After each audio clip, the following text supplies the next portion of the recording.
My wife taught her some respect. Kira smiled thin. Poisonous.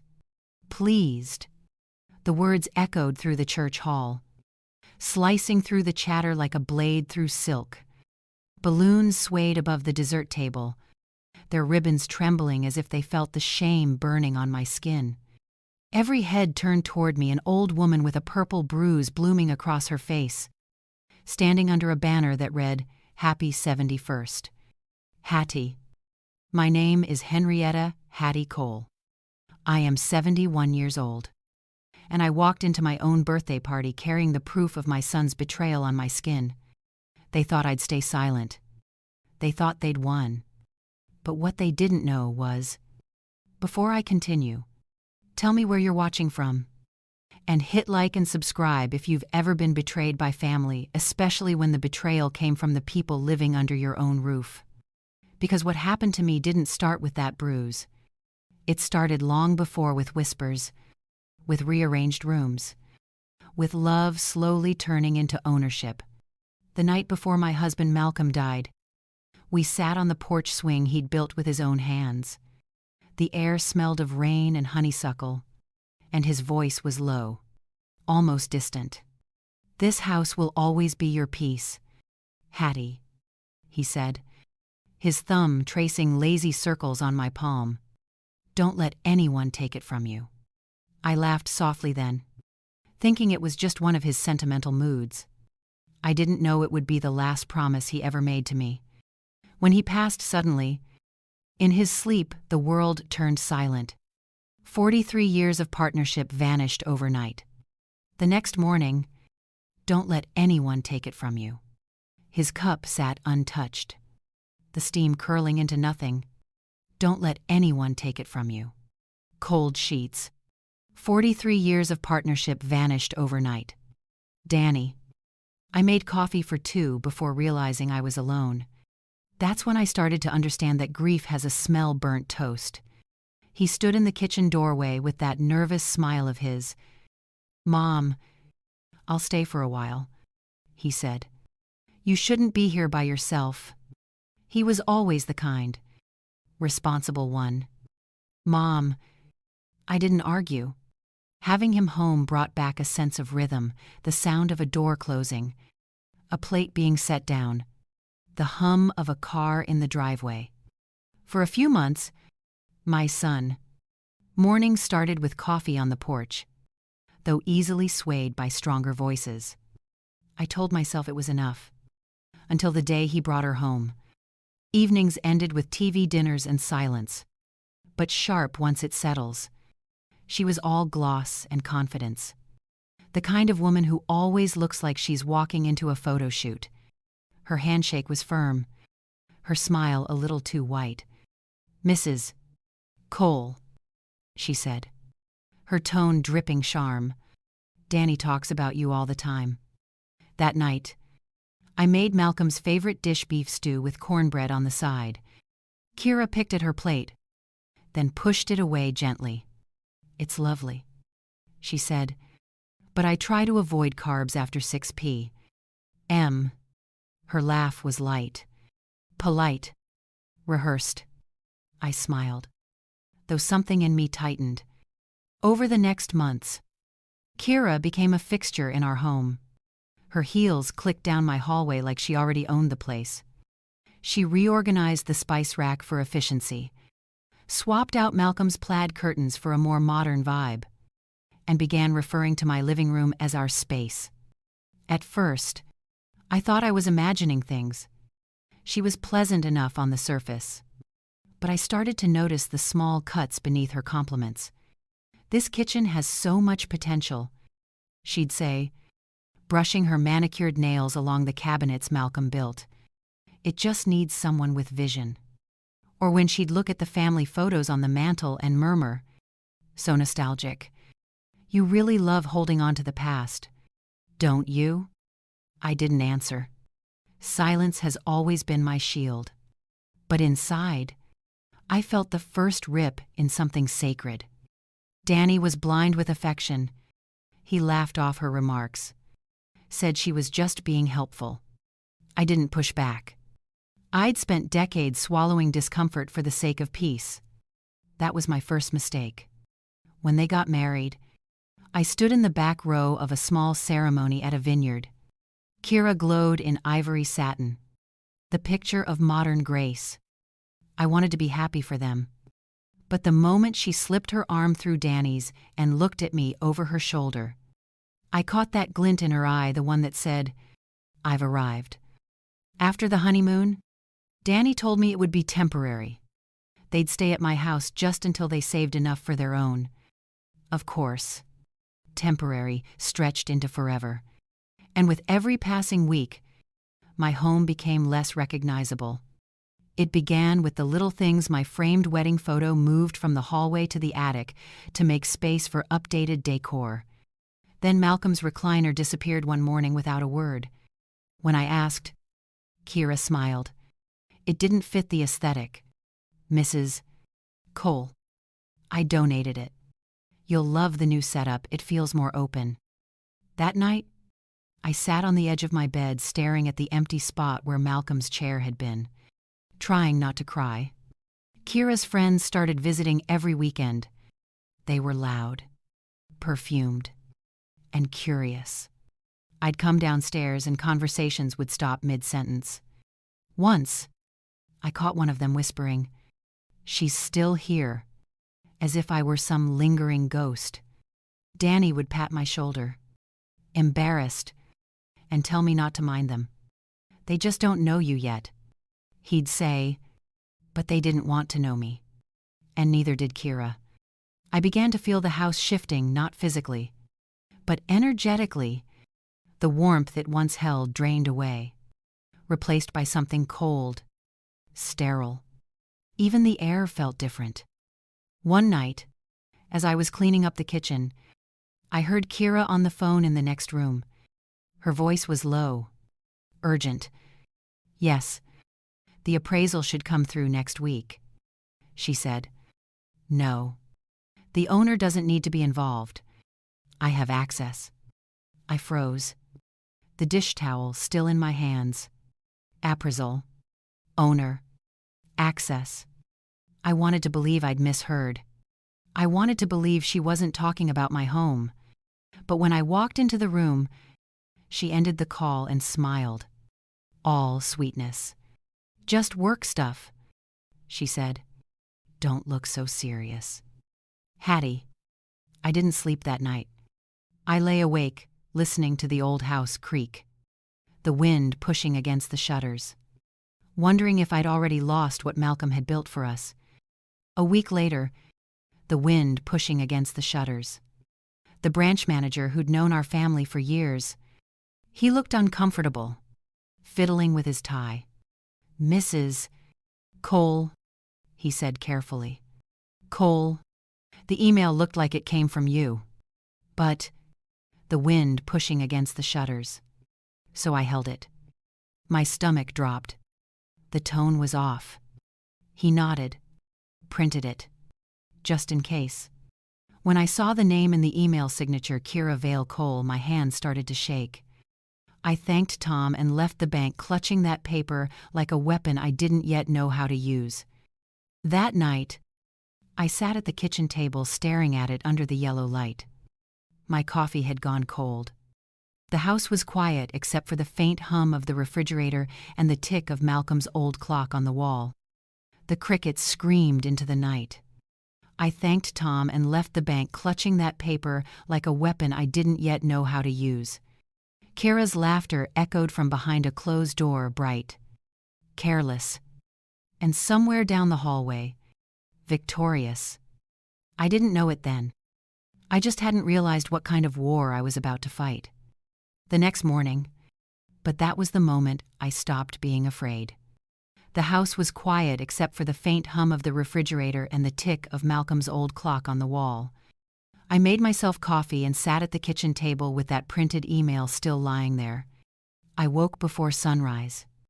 The proof was small, a simple forged request, but it was the first solid crack in Kira's perfect mask.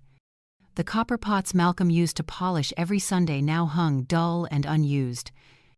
The air smelled like synthetic vanilla from Kira's candles instead of brewed coffee and cinnamon toast. I looked around the kitchen, and so had I. When Danny came downstairs, outside, hair still damp from the shower, my home had changed. But then I heard Kira's voice drifting down the hallway. "Don't be late. The clients expect us by 9. That tone, half command, half concern, made my stomach twist. I folded the printout, slid it into my recipe book, and said nothing. I needed to be sure.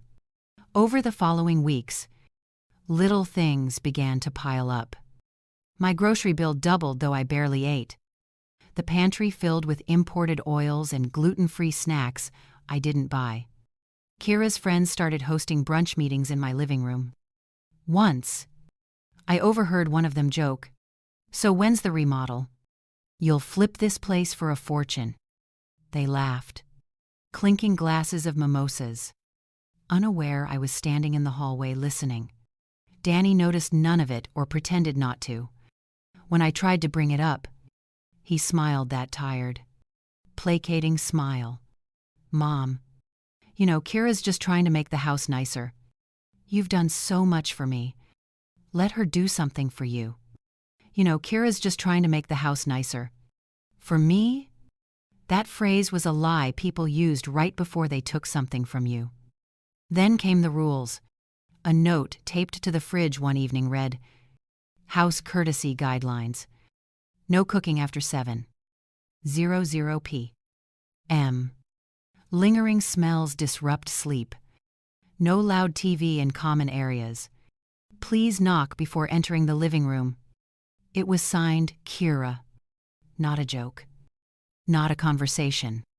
A decree. I tore the paper down. But the next day, no loud TV in common areas. That night, I sat in the dark at the edge of my bed. My hands trembled as I turned Malcolm's old watch on my wrist. He'd always said time reveals everything. Kira's just trying to make the house nicer. A laminated version replaced it. One afternoon, I wondered how long it would take for Danny to see what was happening. Voice sharp this time. It'll push things faster. Voice sharp this time. The courts will handle the rest. My blood ran cold. I stepped into the hallway, and the floor creaked beneath my feet. She froze, then spun around. My blood ran cold. "Oh, didn't see you there? Hattie. Oh." I was just scheduling something for work, but I saw her pupils dilate for a split-second fear. She knew I'd heard, smiling as if she hadn't just plotted my removal. 3 days later, I said nothing. Polite smiles. Clipboards in hand. A man and a woman. "Ma'am, we're from Adult Protective Services."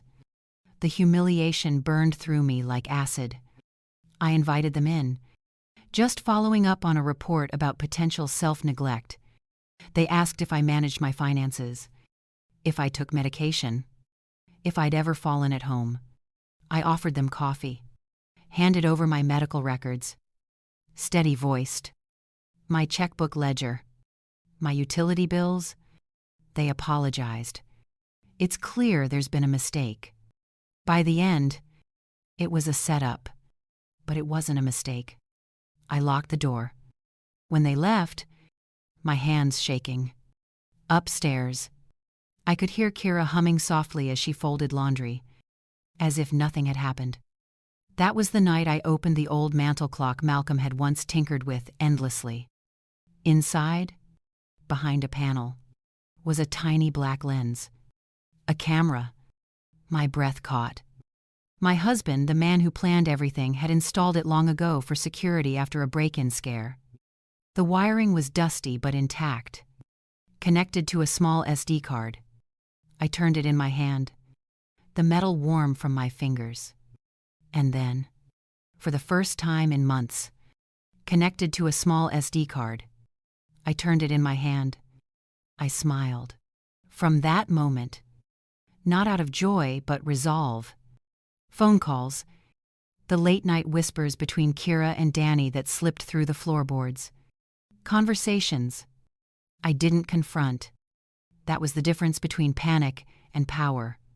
Days bled into weeks. One night, around midnight, I heard them arguing. Kira's voice was tense. "We can't wait forever. If she moves to a senior residence..." Around midnight, Danny sounded exhausted. "She's my mother." "Kira."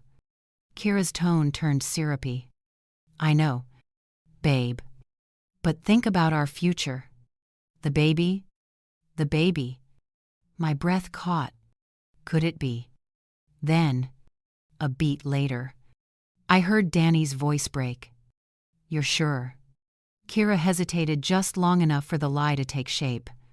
"Of course I'm sure." That night, I lay awake, staring at the ceiling, realizing what her next move would be. A grandchild, real or not, was the ultimate weapon of guilt. The next morning, she appeared in the kitchen glowing like a sunrise. "Good morning, Hattie," she chirped. "I just wanted to let you know I'm pregnant." My spoon froze midway to my coffee. "Congratulations," I said flatly. Her smile faltered. She expected excitement, tears, surrender. She got none. Later, I called my brother Judah. He lived an hour away and had never been fond of Kira. When I told him about the fake appraisal and the APS visit, his voice turned sharp. "You think she's stopping there?" "No, Hattie. She's escalating. She wants that deed." He was right. Every time I walked through my own home, I felt like a stranger wandering through a showroom. My framed photos were gone, replaced by abstract prints. My kitchen towels had been swapped for linen sets embroidered with V and D, Vale and Danny.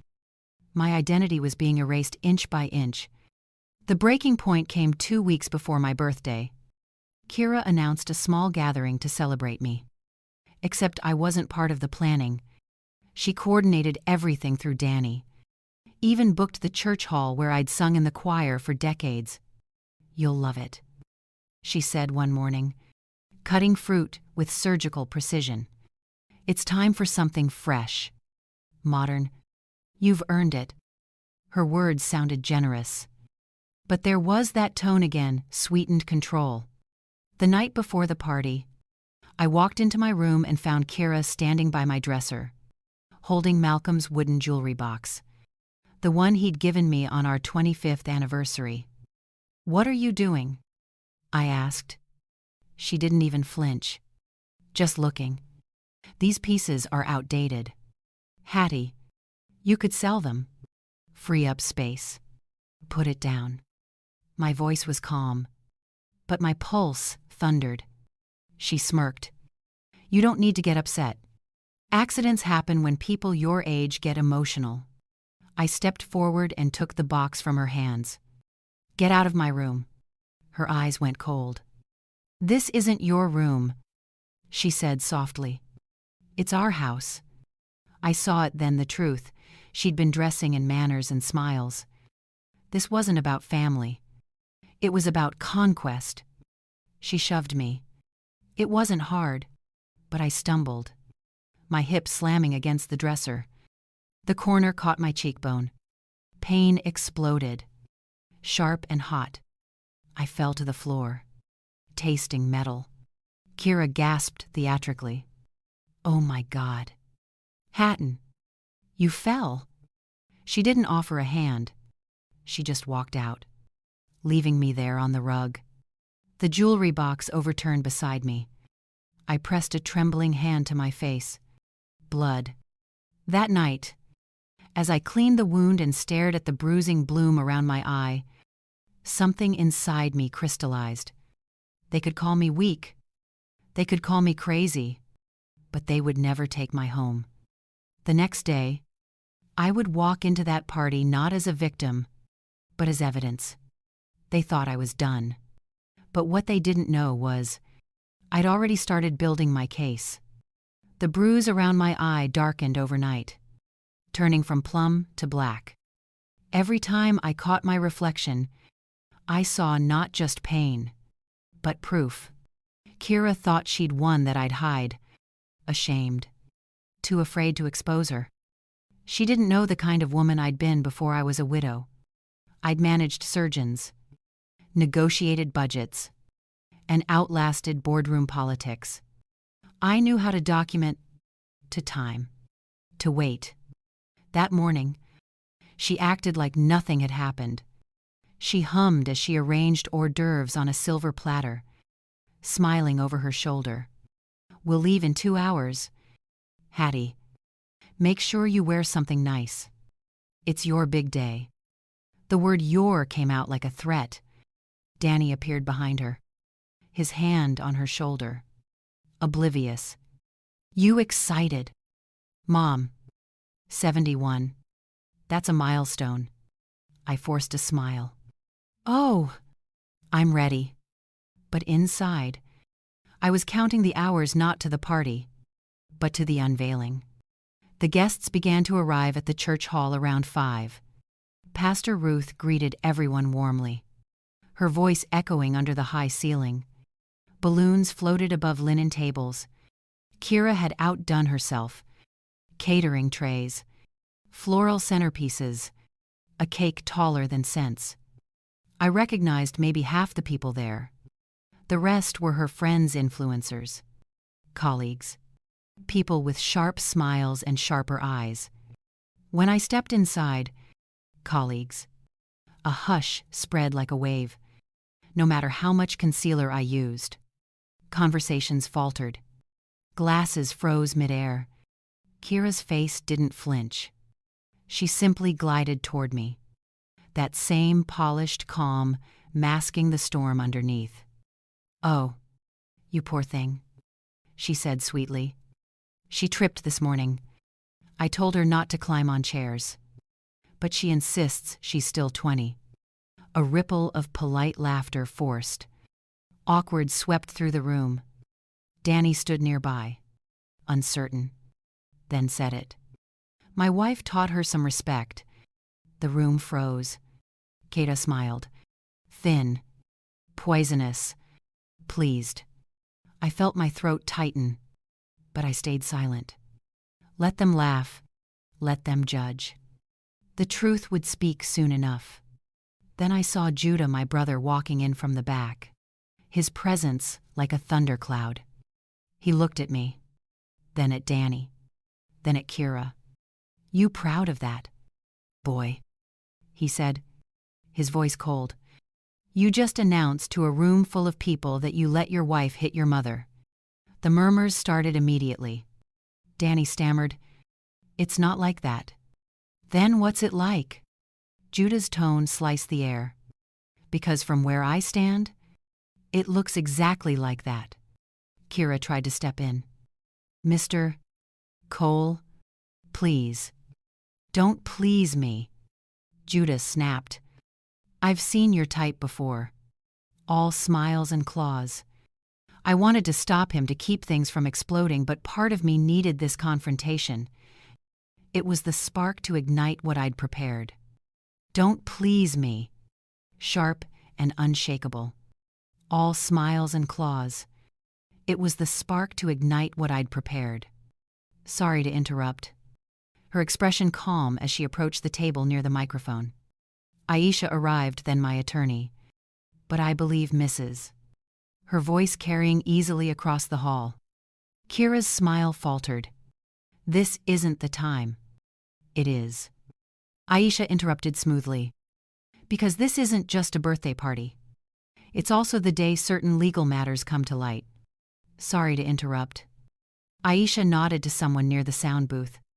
From a speaker, a voice played Tom Nguyen's, steady and factual. "It's also the day certain legal matters come to light. We received a request for a full property valuation for the Cole residence, submitted under the name Kira Vale Cole. The email also asked about transfer procedures in the event the owner was deemed incapacitated." Gasps rippled through the room. Danny's face drained of color.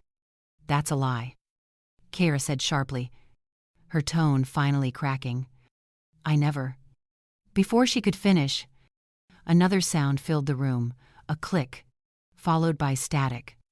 And then a video projection flickered to life on the wall. The grainy footage from Malcolm's old mantel clock camera, the hallway, the jewelry box, the shove. The entire room went dead silent. The image of me falling, hitting the dresser, crumpling to the floor, replayed in perfect clarity. Then Kira's voice from the video, cold and clear. This isn't your room. This is our house. Someone gasped audibly. Someone else whispered, crumpling to the floor, replayed in perfect clarity. Danny stumbled backward. Oh my God. As if the floor had given way. But no words came. Her lips trembled, her face drained of color, then flushed dark. I stepped forward, steady, holding the microphone. You said I fell. Kira, you said it was an accident. But I've spent a lifetime working with records, with evidence. I don't deal in stories. I deal in facts. Her eyes darted wildly, searching for an escape. But the walls had closed in. And this was only the beginning. Kira's lips parted, but nothing came out. Her eyes darted to Danny, then to the crowd, scanning for anyone to believe her version. That video, it's edited, she said finally, her voice trembling but her posture defiant. She's been confused for months. You can't trust her. That word again. Confused. It hung in the air like a taunt. A few people exchanged glances. Others stared at her in disbelief. Then Judge Lila Barrett, my retired neighbor and once family friend, stepped forward from her table. Her silver hair glowed under the fluorescent lights, and her voice cut through the murmurs.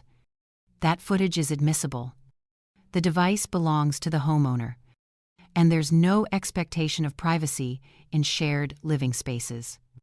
So unless you want to argue under oath, I suggest you stop talking. Mrs. Vale. Kira froze. Her silver hair glowed under the fluorescent lights. Aisha lifted another folder from her briefcase, her voice calm and deliberate. She hadn't expected resistance from that direction. Kira froze. Aisha lifted another folder from her briefcase. We've documented several communications emails. In addition to the video, Cole is mentally unfit. The call was traced to your number. And a phone inquiry to Adult Protective Services, falsely reporting Mrs. Kira's face went red, then pale again. Falsely reporting Mrs. Someone must have used my phone. A wave of shocked murmurs rolled through the guests, then pale again. Kira. Danny swayed as if the floor had shifted beneath him. That's not true. What is she talking about? Aisha didn't blink, then pale again. Disparate. Baby. Kira reached for his arm. I did all this for us. She's twisting everything. Danny swayed as if the floor had shifted beneath him. I did all this for us. Holding his phone high. Start a family. For you. Then pale again.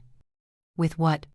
And a text thread projected on the overhead monitor messages between Kira and a contact named M. He tapped the screen. M. Finder's fee still stands if you close by Sept. Harridan. Censure. Kira. We're close. Kira. The room went dead quiet. Danny's voice broke. You were planning to sell the house. Kira's hands shook. No, Danny, it's not what you think. Then what is it? The room went dead quiet. The old lady won't last another month here. Trembling. About that. Voice louder now. The crack in his voice sliced through the silence. Kira turned frantic. Cornered. It looks like you used me to steal my mother's home. For our child. Cornered. The room went dead quiet. You're overreacting. Aisha exchanged a glance with Judah. About that. Child. We subpoenaed your medical records this morning.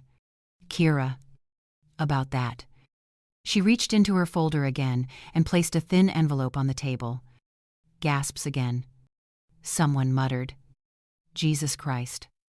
There is no pregnancy. The lab test you took last week wasn't prenatal. It was cosmetic pre-screening for a liposuction procedure. The facade cracked completely. Jesus Christ. Kira's entire face drained of color. About everything. Danny. Please. Because from where I'm standing, you lied to me. Tears finally spilling too late. I did it because I love you. I did it because I love you. No. I said quietly, taking the microphone again. You did it because you love ownership. The words hung heavy. Kira turned toward me, eyes blazing. You've always hated me. You never gave me a chance. I didn't flinch. You never wanted one. You wanted a deed. Then Aisha unfolded one last document and set it under the spotlight, the trust papers Malcolm had signed years ago. Her voice was calm, measured, cutting through the chaos like a scalpel. This property was placed in an irrevocable family trust, granting Mrs. Cole life estate rights. Any coercion, manipulation, or attempt to remove her voids all future inheritance. In that case, the property transfers to the Bluegrass Women's Literacy Fund immediately. Kira blinked, trying to process. That's insane. It can't. It's legally binding, Aisha said coolly. Your husband inherits nothing if coercion occurs. You inherit even less. The color drained from Danny's face as the full meaning hit him. Dad knew, he whispered. He saw this coming. Yes, I said softly. He saw this coming, he whispered. She grabbed her purse and stormed toward the door. He always did. You think this is over, muttering.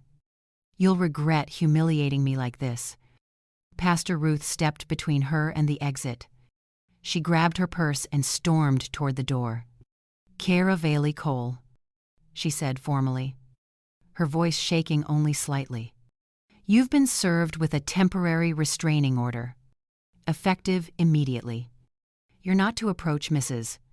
Cole or her property within 200 yards. Kata stopped cold. You called the court. I called justice. Pastor Ruth said simply. Laughter small, nervous, incredulous, rippled through the guests. Judah folded his arms. You can go now. You start by seeing clearly. Kira's eyes darted between us. Wild and wet. She wanted to scream. But there was nothing left to say. Wild and wet. Heels clicking furiously on the tile. Finally, she pushed past Pastor Ruth and left the hall. Danny stood frozen. Silence fell like snow. He turned to me, voice breaking. Mom, I don't know how to fix this. I looked at him for a long time, my chest heavy with something deeper than anger. Mom, I don't know how to fix this. He nodded, tears spilling freely now. Behind him, the law will take care of the rest. He nodded. Aisha closed her folder. After that, everything else falls into place. The guests began to leave, one by one, murmuring apologies, disbelief, shame. When the last door closed, the only sounds left were the hum of the lights and the creak of the church floor beneath our feet. Judah placed a steady hand on my shoulder. You did it. Hattie. I looked up at the high windows. You did it. Judah placed a steady hand on my shoulder. I said softly. Malcolm did. He just taught me how to fight quietly. But deep down, I knew this wasn't the end. It was only the first reckoning. The next 48 hours felt like living inside a slow explosion, silent from the outside. But deep down, By Monday morning, the party scandal had spread across the church circuit. The next 48 hours felt like living inside a slow explosion, silent from the outside, deafening within. Words like elder abuse and fraudulent transfer started circling my name, but not in shame. For once, deafening within. She never was. For once, words like elder abuse and fraudulent transfer started circling my name, but not in shame. Even the local paper's community buzz column. A black SUV pulled up in front of the house. They weren't whispering about me. They were whispering for me. Shoulders slumped, face gray with exhaustion.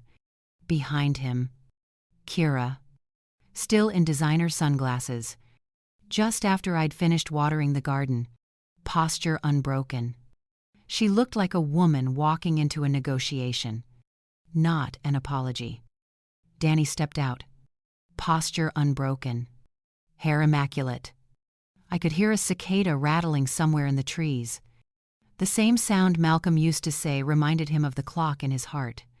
I didn't move from the porch. "You have no right to keep him from me," she said, sticky with that late summer humidity Kentucky does best. "This restraining order, this circus, you'll regret humiliating us." I sipped my iced tea and set the glass down on the railing. Kira stopped at the bottom of the porch steps.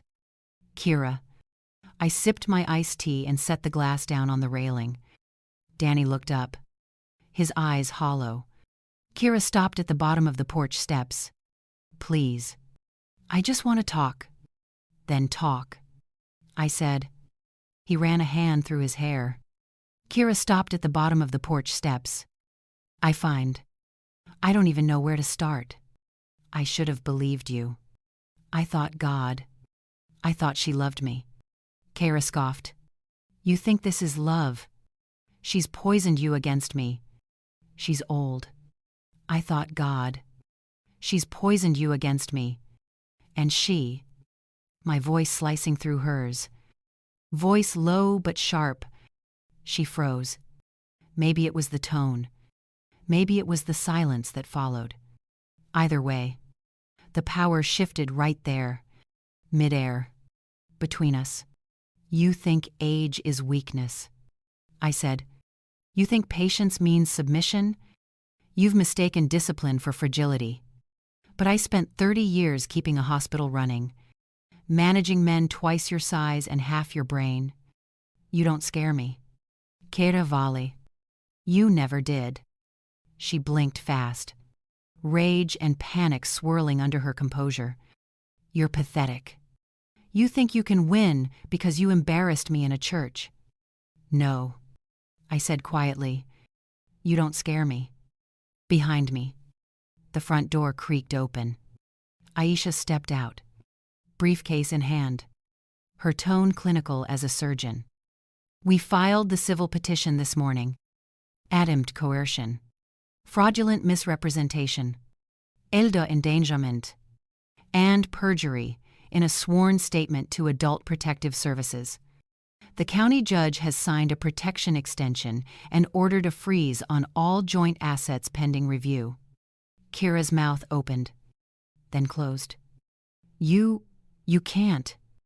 "Actually," Aisha said, "we can."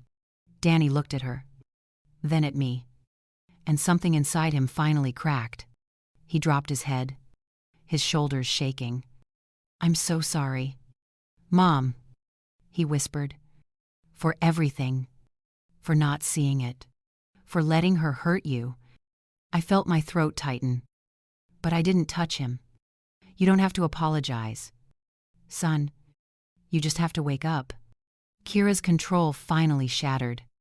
She stepped forward, voice rising, shrill with fury. "You think you're better than me? You old witch, you ruined my life." I didn't move. "You did that when you tried to steal mine." She lunged just one step, but Aisha's voice rang out. Crisp. "Don't. There's a police car half a block away, waiting for this exact reaction." Kira stopped. Her chest heaved. Her eyes darted wildly around the yard, realizing the trap had closed completely. "Fine," she spat. "Take your stupid house. Rot in it alone. That's what you're good at, being alone." She turned, stalking back toward the car. But as she opened the door, Judah's truck pulled up to the curb, cutting her path off. He got out slowly, hands in his pockets, gaze cold. "You forgot something," he said. She glared. "What now?" He tossed a manila envelope onto the hood of her SUV. "Cease and desist. You try to contact her, Danny, or anyone tied to this trust again, you'll meet me in court." "Not her." Kara's face twisted, half sneer, half shock. "You people are insane." "Maybe," Judah said, stepping closer. "But we're organized." She shoved into the car, slammed the door, and sped away, tires shrieking against the asphalt.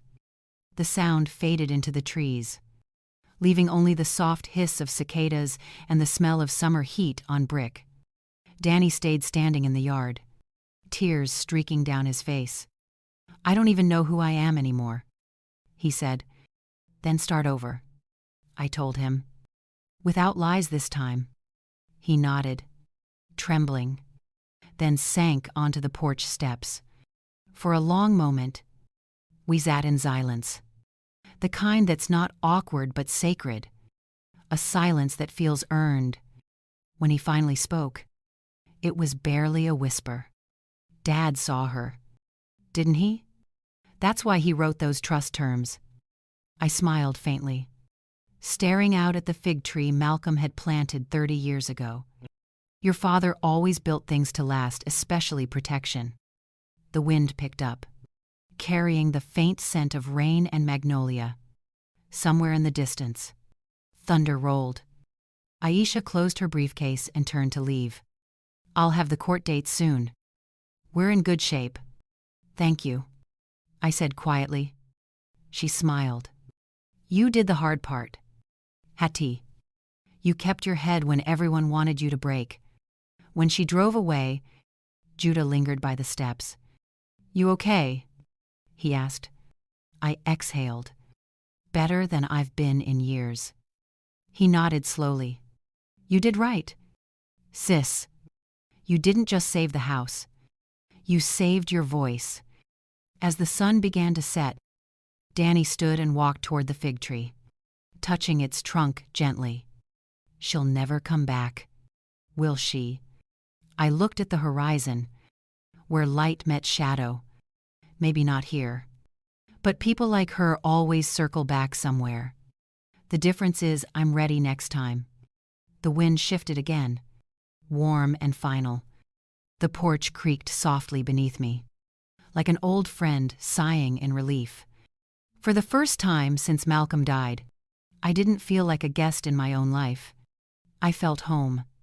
But as I glanced at the empty road where Kira's car had vanished, a strange calm settled over me. She was too proud to disappear quietly. And somewhere deep down, I knew this wasn't the last chapter. It was just the pause before the echo. A strange calm settled over me. The house fell silent again, but it wasn't the silence of fear. It was peace. For the first time in months, I could hear my own breath without the echo of footsteps behind it.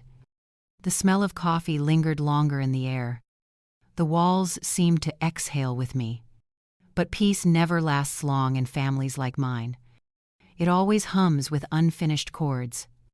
On Wednesday morning, a thick white envelope arrived in the mailbox. No return address. My name typed neatly in block letters. Mrs. Hattie Cole. Inside was a single sheet of paper and a business card. The letter read, "We apologize for the confusion surrounding your property. The previous broker is no longer with our firm. However, if you ever decide to sell, our offer still stands. We can match the prior valuation, or better. M. Harridan and Associates." The name made my stomach twist. She wasn't gone. Just rebranding the hunt. I sat at the kitchen table, tracing the card's embossed logo with my thumb. The same hands that had fed my child, buried my husband, signed every paper that saved this home. They trembled. Not from fear, but from recognition. She was coming again. Not with fists this time, but with lawyers and signatures, with charm and deceit polished anew. I looked toward the mantel clock. Malcolm's old camera hidden inside it still blinked, steady and faithful. You always did think ahead. Didn't you? I whispered. Later that day, Aisha stopped by with updates. Preliminary hearings are set. Kira hasn't filed a counterclaim yet. But if Harridan's still in play, expect something soon. They don't give up easy. I smiled faintly. Neither do I. Aisha studied me. You planning something? Hattie. I took the business card, slipped it into a folder already labeled Future Evidence, and closed it with a soft click. Just taking notes, I said. That's what good administrators do. That night, as the sky turned the color of bruised peaches, I sat on the porch swing and listened to the crickets. A faint breeze rustled through the fig leaves Malcolm had planted decades ago. I'm not done yet, I murmured to the empty air. Somewhere far off, thunder rolled again, quieter this time, but closer than before. People think revenge is one loud explosion. They're wrong. Sometimes it's a clock ticking in an empty room, waiting for the right second to strike. And I was still counting. If you've ever been made to feel powerless in your own family, you know that silence can cut deeper than words. I spent years letting others speak over me until I learned that quiet doesn't mean weak. So tell me where you're watching from. And hit that subscribe button if you've ever had to stand your ground against betrayal. Because stories like mine aren't rare, they're just whispered too softly. And trust me, this story isn't over. Not while there are still people who think love means control. Stay tuned. The reckoning's only begun.